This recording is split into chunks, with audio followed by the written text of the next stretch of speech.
زبور 105۔ خداوند اپنے وعدوں کا سچا۔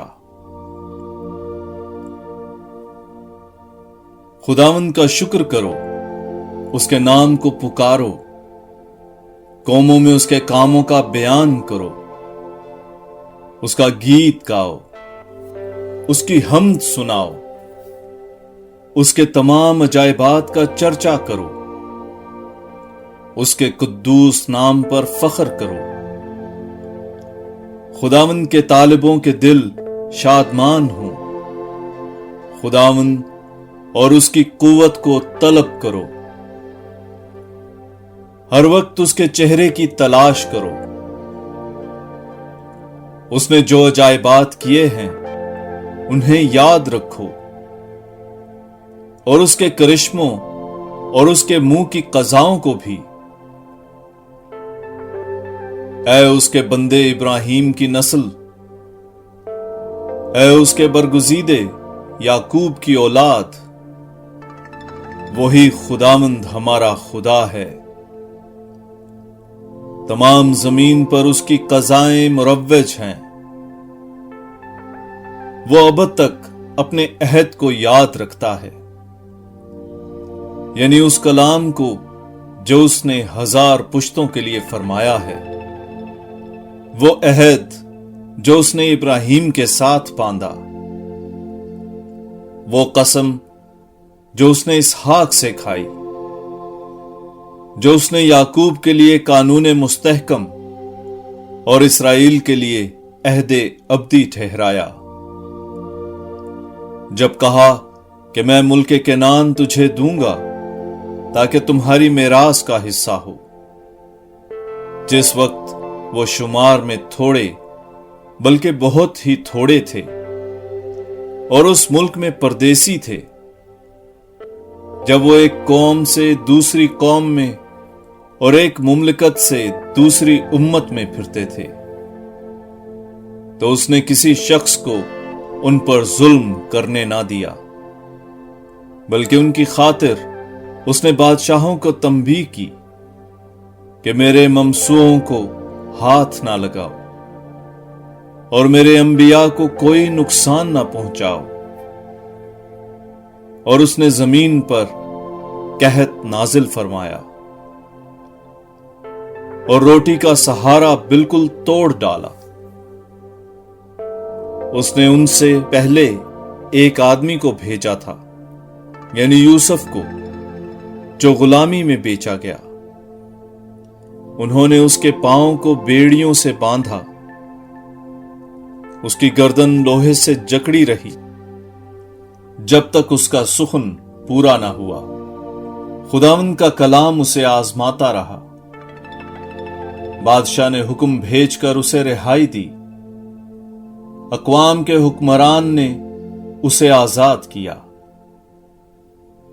اس نے اسے اپنے گھر کا مختار اور اپنی ساری مملکت پر حاکم ٹھہرایا، تاکہ اپنے ارادے کے مطابق اس کے امراء کو تربیت دلائے اور اس کے بزرگوں کو حکمت سکھائے۔ پس اسرائیل مصر میں داخل ہوا اور یعقوب ملک حام میں مسافر رہا، اور اس نے اپنی امت کو نہایت بڑھایا اور انہیں ان کے مخالفوں سے زیادہ قوی کیا۔